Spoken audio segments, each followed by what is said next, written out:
ఇవాళ నుంచి రెండో విడత బడ్జెట్ సమావేశాలు ఇక స్టార్ట్ అవుతుంది. నిజానికి లాస్ట్ టైం సమావేశాల్లో ఈ సమావేశాల్లో విదేశాలకు సంబంధించినటువంటి టూల్ కిట్ ఇచ్చేటువంటి పార్లమెంటులో నిరసనల కోసం విదేశాలు అందించేటువంటి ఏది లేకుండా సాగుతున్నాయి.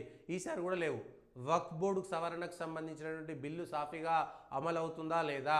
ఇంకోవైపు కావాలని తమిళనాడులో ఎన్నికలు సమీపిస్తున్న కొద్దీ స్టాలిన్ ఒకటి, డీలిమిటేషన్ ఒకటి, హిందీ భాష ఒకటని కృత్రిమమైనటువంటి ఒకటి తీసుకొస్తున్నారు. భావోద్వేగాలను రెచ్చగొట్టేటువంటిది ప్రయత్నాలు చేస్తున్నారు.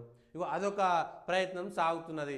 దాన్ని ఏ విధంగా చేస్తారో బడ్జెట్ సమావేశాలను మణిపూర్కు సంబంధించినటువంటి అంశం కూడా ఉంది. అక్కడ రాష్ట్రపతి పాలన పెట్టిరు. మణిపూర్కు మోడీ పోవాలి. ఎందుకు పోవాలి?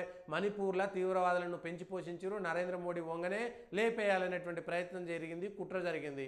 ప్రధానమంత్రి నరేంద్ర మోడీ మణిపూర్ పోవడానికి సెక్యూరిటీ ఒప్పుకోలేదు.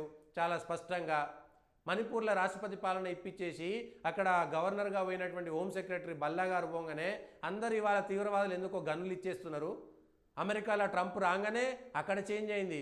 ఇక్కడ గవర్నరు పరిపాలన వచ్చింది.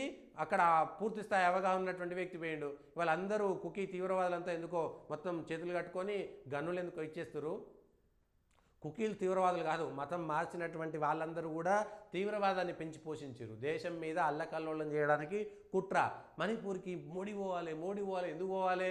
మణిపూర్ ఎందుకంటే పంజాబ్లో మీరు ఒకసారి అర్థం చేసుకోండి, ఖలిస్తానీ తీవ్రవాదం, ఈ రైతులకు సంబంధించినటువంటి దాంట్లో కూడా విదేశీ హస్తం ఉంది కదా.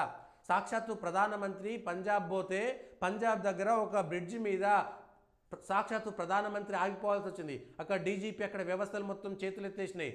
అంటే అక్కడ కూడా ఖలిస్తానీ రైతు ఉద్యమం పేరు మీద విదేశీ, పంజాబ్లో ఉన్నటువంటి సిక్కులందరూ కూడా ఖలిస్తానీ తీవ్రవాదులు కాదు, 1% 1% కూడా ఉండరు. ఆ తీవ్రవాదం మనసుతో ఉండేటువంటి ముసుగులో ఉండేటువంటి వాళ్ళు. కానీ వాళ్ళ ప్రభావం ఎక్కువైపోయి ఆమ్ ఆద్మీ పార్టీ వాళ్ళు అందరూ కలిసి అందులో చాప కింద నీరులాగా తీవ్రవాదులతో హస్తం కలిపినటువంటి వాళ్ళందరూ కూడా పంజాబ్లో ప్రధానమంత్రి కాన్వాయ్ ఆపాల్సినటువంటి పరిస్థితి ఉంది. దయచేసి ఒకసారి రీకాల్ చేసుకోండి. సేమ్ మణిపూర్కు సంబంధించినటువంటి అంశం కూడా అదే. మణిపూర్లోకి ప్రధానమంత్రి ఎప్పుడు పోతాడా, ప్రధానమంత్రిని ఎక్కడైనా తీవ్రవాదులు లేపేస్తారా అనేటువంటి రెచ్చగొట్టేటువంటి ప్రయత్నం చేశారు. దాన్ని తప్పుపట్టేటువంటి ప్రయత్నం చేశారు. విదేశాలు తిరుగుతున్నాడు, దేశంలో అన్ని పోతున్నాడు, మణిపూర్ పోతలేడు. మణిపూర్లో ప్రధానిని చంపడానికి కుట్ర జరిగింది. దీన్ని మరి చెప్పాలి కదా.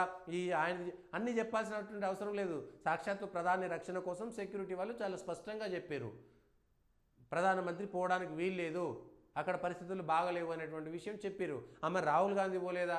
ప్రజలు అర్థం చేసుకోవాలి. రాహుల్ గాంధీ పోయినా ఏం కాలేదు, ప్రధానమంత్రికి ఏమవుతుందంటే ప్రజలు అర్థం చేసుకోవాల్సిన